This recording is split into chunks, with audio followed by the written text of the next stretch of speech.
Comme l'immense majorité des raclettes vendues en supermarché, ce fromage contient un pesticide. Je sais pas vous, mais moi, ça m'inquiète.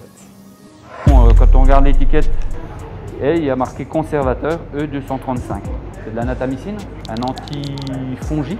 On n'utilise pas ce produit-là parce que c'est pas notre éthique. Notre créneau, c'est 100% naturel.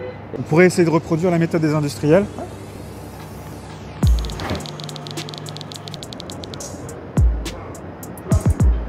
Là, on est dans une de nos caves à raclette, voilà, où on affine nos fromages plus ou moins longtemps, entre 60 jours pour le minimum, et d'autres, on peut aller jusqu'à 90-120 jours. Donc là, on est en train de frotter des raclettes manuellement. Là, dedans, on a de l'eau salée, et 2 fois par semaine, elles sont frottées. Donc ça, c'est votre méthode chez vous. C'est notre méthode chez nous, voilà. Dans la boîte, j'ai de la natamycine, donc E235, qu'on retrouve sur la barquette de raclette de Richemont, conservateur E235. On a réussi à s'en procurer pour reproduire ce que font les gros faiseurs de raclette et qui vont mettre dans leur solution de frottage salée. Ça inhibe le développement des moisissures qui sont sur la croûte du fromage. Et donc cet ingrédient, la natamycine, est réutilisé pour allonger la durée de vie du produit, car ça va limiter ou empêcher le développement fongique sur les tranches de raclette. Donc nous qui n'utilisons pas de natamycine, on peut aller jusqu'à peu près 45 jours maximum sur la durée de vie de notre produit, donc la raclette en barquette. Un produit où on y incorpore de la natamycine sur la croûte, on peut avoir une DLC qui peut être allongée, 60 jours, 70 jours peut-être. Ils sont pas bêtes chez Richemont, parce qu'entre leur usine et mon panier de supermarché, il y a généralement de nombreux intermédiaires et donc il s'écoule beaucoup de temps. Utiliser ce pesticide, la natamycine, ça garantit un produit stable qui restera visuellement impeccable. Mais est-ce qu'on peut vraiment dire qu'il est sans risque pour le consommateur? L'expert que je suis en train d'appeler m'a été recommandé par l'EFSA, l'Agence européenne de sécurité des aliments. La natamycine n'est autorisée que pour traiter en surface uniquement les fromages à pâte dure et à pâte dite semi-dure ou semi-molle. Il y a une catégorie d'aliments spécifiques qui s'appelle les croûtes de fromage comestibles.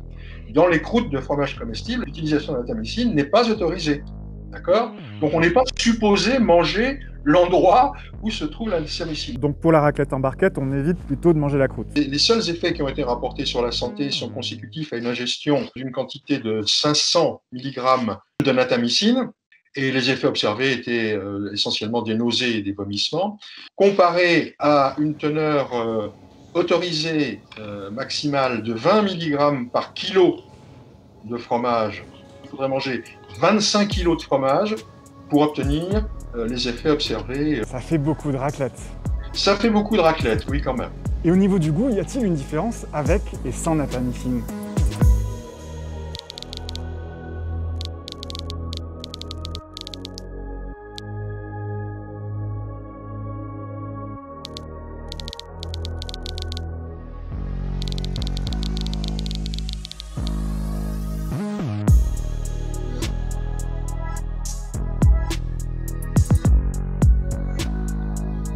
Salut Clara. Salut!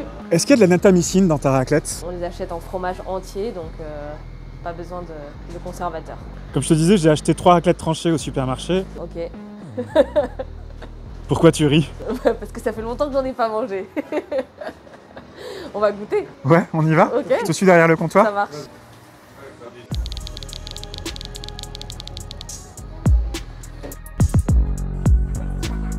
Alors,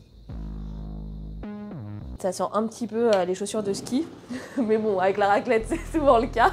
C'est parti. Ça va pas tarder à être prêt ce truc là. Ouais.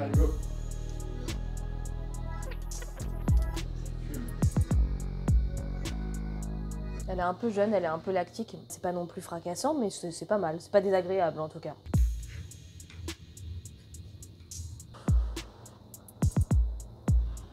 Plus d'acidité. Il y a toujours ce petit truc un peu chaussette que je retrouve, dont je suis pas fan. Ok, c'est parti.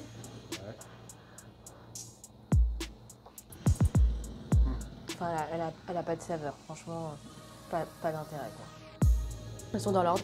Wouhou! La première, c'est la raclette classique de Richemont, Ouais. avec de la natamycine. Oh, 13,07 €, ok. Ensuite, une raclette de la marque Hermitage que j'ai trouvée chez Franprix. D'accord. Elle est label rouge et dans le cahier des charges du label rouge, la natamycine, c'est interdit. Et ça coûte plus cher. Et la dernière, Entremont. Bah ça pour le coup, alors zéro saveur. Bah tu sais quoi? Le nom de la raclette, c'est justement saveur d'antan. Ouais, bah super saveur d'antan quoi, merci. Enfin, en fait c'est prendre le consommateur pour un quoi. Il y a de la natamycine. Et le prix, c'est ça. Sur le produit fini, je suis incapable de te dire clairement s'il y a de l'additif ou pas. Je pense qu'aujourd'hui, le consommateur doit être acteur, vraiment. Et donc finalement, en achetant ce genre de raclette, bah, est-ce qu'on est acteur pour les bonnes choses? Je ne sais pas. À bientôt Clara. À bientôt. Merci. Alors votre raclette, vous la voulez avec ou sans pesticides? D'un point de vue gustatif, c'est indétectable. Et d'un point de vue sanitaire, aucun danger. Et pourtant, il y a un truc qui est peut-être un peu dérangeant. Au pays du fromage, est-ce qu'on a vraiment envie d'inviter ses amis à manger de l'antifongique qui, soit dit en passant, est aussi utilisé comme médicament contre les mycoses des yeux?